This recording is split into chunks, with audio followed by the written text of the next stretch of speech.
পবিত্র রমজান মাসকে ঘিরে অন্যান্য দেশের মতো মালয়েশিয়ায় মাস জুড়ে প্রবাসীরা ব্যক্তিগত এবং বিভিন্ন সামাজিক, সাংস্কৃতিক ও আঞ্চলিক ও সংগঠনগুলো আয়োজন করে ইফতার মাহফিল। প্রবাসী ও দেশীয় আমেজে রকমারি ইফতারি করে থাকেন মালয়েশিয়া প্রবাসী বাংলাদেশিরা। খাবারের মেনুতে বেগুনি, পেঁয়াজু, আলুর চপ, ছোলা, মুড়ি, নানা রকম ফলের পাশাপাশি জিলাপি আর শরবত থাকে নিয়মিত। কর্মব্যস্ততা শেষে সকলে মিলে ইফতারিতে অংশ নেয় প্রবাসীরা। ইফতারি শেষে তারাবি নামাজ আদায় করে তারা। আজকে আমরা যেখানে এসেছি, এখানে ব্যক্তিগতভাবে ইফতারির আয়োজন করেছেন আকরাম হোসেন মারুফ। এখানে অর্ধশতকেরও বেশি প্রবাসী বাংলাদেশিরা কাজ করে থাকেন একসাথে। আর এই প্রবাসী বাংলাদেশি ওয়ার্কারদের কাজের সুপারভাইজার করে থাকেন মারুফ। তিনি আজকে এই সমস্ত ওয়ার্কারদের জন্য ব্যক্তিগত খরচে ইফতারের আয়োজন করেছেন। জাজিরা নিউজকে মারুফ বলেন, আসলে আমার এই প্রজেক্টটার বর্তমান রানিং 5 বছর প্লাস 6 বছর চলছে। তো 5 বছর এই ইফতার সহকারে, এই রোজা সহকারে 5 বছর যাচ্ছে, মানে 6 বছরের মাথায় পড়ছে আর কি কন্ট্রাক্টের অনুসারে। তো আমি বিগত 5 বছরই আমি ইফতারের আয়োজন করছি। আমার সাথে আমার যারা ওয়ার্কার আছে, যাদের সাথে আমি কাজ করি, কিংবা আমার সঙ্গী সাথী যারা আছে তাদের সাথে আমি একসাথে। তোমার মালয়েশিয়াতে কাজের অবস্থা কিংবা লোক সংখ্যা বেশি হওয়ার কারণে কাজের অবস্থা খুবই খারাপ। তো সেই ক্ষেত্রে যারা যে অবস্থায় কাজ করতেছে সবাই ধৈর্য সহকারে কাজ করতে হবে। আর এক জায়গা থেকে এক জায়গায় চেঞ্জ করতে গেলে তাদের চিন্তা ভাবনা করে যাইতে হবে, চিন্তা ভাবনা করে যাওয়া উচিত। আমরা হলাম যদিও দেশের আমরা ফরেনার, বাংলাদেশি, আমরা জাতি হলো বাংলাদেশি, এরা হলো মালয়েশিয়ান। যতই ভালো হোক আর যত কিছুই করুক, এরা মন থেকে আমাদেরকে এত বেশি আপনভাবে কাছের থেকে দেখে না। আমাদেরকে একটু তারা অন্যরকম চোখে দেখে। এখন অন্যরকম চোখে দেখার কারণে আমরাই দায়ী। আমরা এমন যে তারা যে খারাপ কিংবা তারাই খারাপ বলতেছে এমনটা না, আমরাই দায়ী। কারণ আমাদের বিগত দিনে যারা আসছে তারা কিছু কার্যকলাপ খারাপ করার কারণে, আমাদের মতো কিছু মানুষই 10 জনের ভিতরে একজন খারাপ করার কারণে আমরা সবাই খারাপ হয়ে গেছি। তো সেই ক্ষেত্রে তারা আমাদের খারাপ দৃষ্টিতে দেখে। আমি মনে করি যার যে যোগ্যতা আছে, যার যে সামর্থ্য আছে, সেই সামর্থ্য অনুসারে নিজের বাসায় হোক, নিজের দোকানে হোক, নিজের যোগ্যতায় ইফতারি করা কিংবা রোজা রাখা কিংবা নামাজ পড়া সবকিছু নিজেদের ভিতরে রাখাটাই আমি মনে করি সবচেয়ে বেটার, সবচেয়ে উত্তম। মালয়েশিয়াতে অনেকেই আছে, বিভিন্ন দেশের বাড়ি থেকে আসে। বিশেষ করে দেখা যায় অনেকে তাদের দেশের শহরে যায় নাই, কিন্তু তারা সরাসরি মালয়েশিয়াতে এসে পড়েছে। দেখেন যারা অনেক সময় ঢাকা শহরে চিনে নাই, কিন্তু তারা মালয়েশিয়ার মতো উন্নত রাষ্ট্রে এসে পড়ছে, তাদের নিয়ে ঠিক আছে একটা হিজিবিজি অবস্থা হয়ে যায়, যার কারণে বিভিন্ন সময় বিভিন্ন ভাইরাল ভিডিও, যেটা বাংলাদেশের ভাবমূর্তি নষ্ট হয়। তো এইসব ক্ষেত্রে আপনি যে কথাগুলো বলেছেন, কথাগুলো খুবই গুরুত্বপূর্ণ। তো অবশ্যই একজন প্রবাসী রেমিটেন্স যোদ্ধা হিসেবে আপনার আর কি মেসেজ থাকবে প্রবাসীদের জন্য?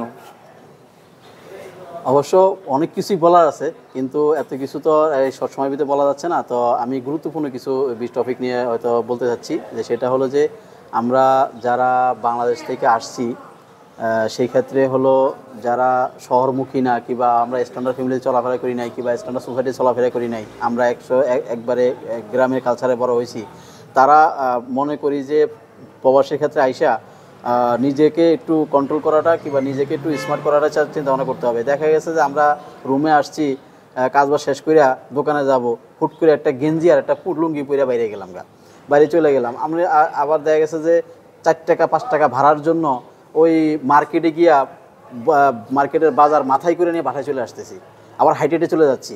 আমরা যত চেষ্টাই করি, এই মালয়েশিয়া হলো এশিয়া মহাদেশের 3য় অন্যতম দেশের ভিতরে একটা দেশ। সেই ক্ষেত্রে বাংলাদেশ অনেক নিচে। তো আমরা চাইলেই কিন্তু বাংলাদেশের কালচার এই মালয়েশিয়াতে মানে পরিবর্তন করতে পারবো না, কিংবা মালয়েশিয়াতে চালু করতে পারবো না। বাংলাদেশের কালচার বাংলাদেশের মতো, মালয়েশিয়ার কালচার মালয়েশিয়ার মতো। তো যে দেশের কালচার যেভাবে সেভাবে আমাকে চলতে হবে, সেভাবে আমাকে মানে মেনটেন করতে হবে।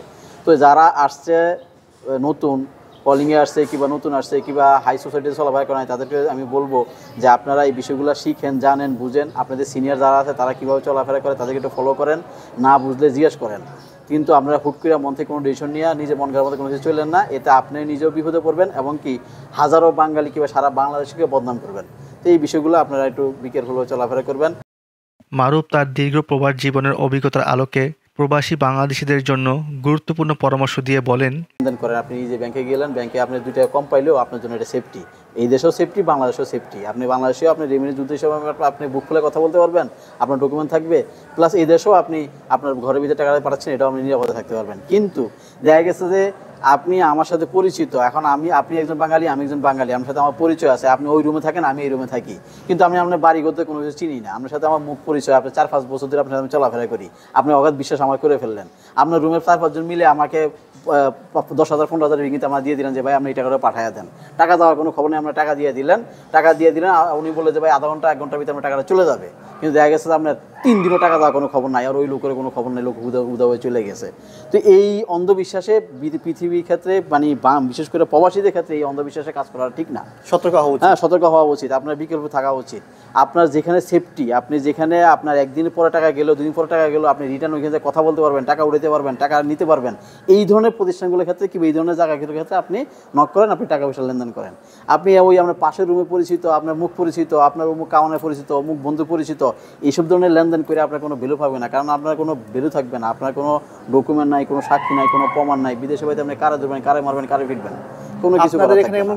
আমার এখানে অসংখ্য এরকম ঘটনা ঘটেছে, অসংখ্য লোকের এরকম ঘটনা ঘটেছে। আরেকটা জিনিস হলো যে ওই যে নাম্বার হ্যাক করে, মোবাইল নাম্বার হ্যাক করে, অনেকের ইমো, অনেকের হোয়াটসঅ্যাপ হ্যাক করে, হ্যাক করার পরে দেখা গেছে যে যে লোকের মোবাইল, সেই লোকের ভয়েসটাকে পুরো কনভার্ট করে একবারে ওই লোকের মতোই কথা বইলা বিভিন্ন জায়গায় আপনার হইলো মেসেজ পাঠায় যে ভাই আমার এই নাম্বারে 5,000 টাকা দেন, আমি বিপদে আছি, সমস্যা আছি, এই সমস্যা, এগুলা বেশ কয়েকবার ঘটছে আমার এই প্রজেক্টে এগুলা।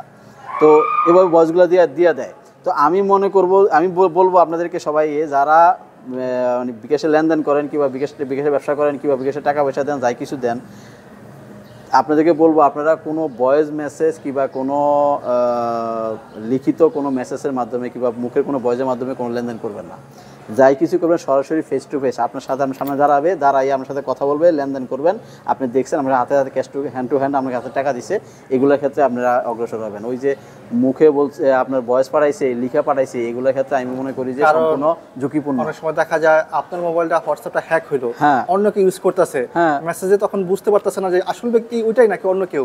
কেউ, এই জন্য সরাসরি বললে ভালো হয়, সবচেয়ে ভালো পরামর্শ দিয়েছেন প্রবাসীদের জন্য। আর অবশেষে এখন আপনারা যেহেতু অনেকগুলো মানুষ, প্রায় বলেন 60-এর উপরে লোক কাজ করে, ওয়ার্কার নিয়ে কাজ করতে আপনার ভালো একটা অভিজ্ঞতা হয়েছে, সেক্ষেত্রে আপনার কথাগুলো খুবই গুরুত্বপূর্ণ। আশা করি প্রবাসী জীবন যারা আছে, ঠিক আছে, তারা সবাই এই জিনিসটা গুরুত্ব সহকারে দেখবে। এছাড়াও এখানে দীর্ঘদিন যাবৎ কাজ করতে থাকা এমন কয়েকজন ওয়ার্কারদের কথা আপনাদের সামনে তুলে ধরা হলো। হ্যাঁ, কি নাম আপনার? আমার নাম শ্রী নন্দলাল রয়। আচ্ছা, আমার দেশের বাড়ি বাংলাদেশ। ওকে, খুব ভেরি গুড। আমি আমার ভাইদেরকে, হিন্দু ভাইদেরকে নমস্কার এবং মুসলিম ভাইদেরকে আমি আদাব জানাই। খুব ভালো। হ্যাঁ, তাতে দেখতেই পাচ্ছি আপনি ইফতার পার্টিতে জয়েন করেছেন এখানে। হ্যাঁ, আমি ইফতার পার্টিতে জয়েন করেছি। আমি সবাই মনে করি আমরা ভাই। প্রবাস জীবনে মানুষের কষ্ট নিয়ে থাকতে হয়, বাঁচতে হয় এবং টাকা পয়সা রিজি করে সন্তান ছেলে মেয়েদেরকে লেখাপড়া শিখাইতে হয়। কষ্ট না করলে তো কিছু তৃপ্তি পাওয়া যায় না, মিষ্টি পাওয়া যায় না। কষ্ট করে জীবনটাকে উপর দিকে উঠাতে হয়। এটাই আমার কাছে প্রার্থনা করি, যেন সবার শরীরগত সব কিছু আল্লাহ যেন ভালো রাখে, সৃষ্টিকর্তা যেন ভালো রাখে, সবাই যেন আমরা ভাই বোন সবাই মিলেমিশে কাজ করতে পারি। সব কিছু ত্যাগ করে আসতে হয়েছে আমাদের এই প্রবাসে, কারণ 2টা টাকা উপার্জন করার জন্য, যাতে নিয়ে আমরা বৃদ্ধ বসে কিছু করে খেতে পারি। অবশ্যই সেক্ষেত্রে বাংলাদেশের প্রত্যেকটা প্রবাসীদের ফ্যামিলির উচিত সেই প্রবাসীদের কষ্ট বোঝা এবং তাদের টাকা সঠিক পথে ব্যয় করা। হ্যাঁ, এটাই রাইট। খুব ভালো বলেছেন, আপনাকে ধন্যবাদ। আপনাদেরও ধন্যবাদ।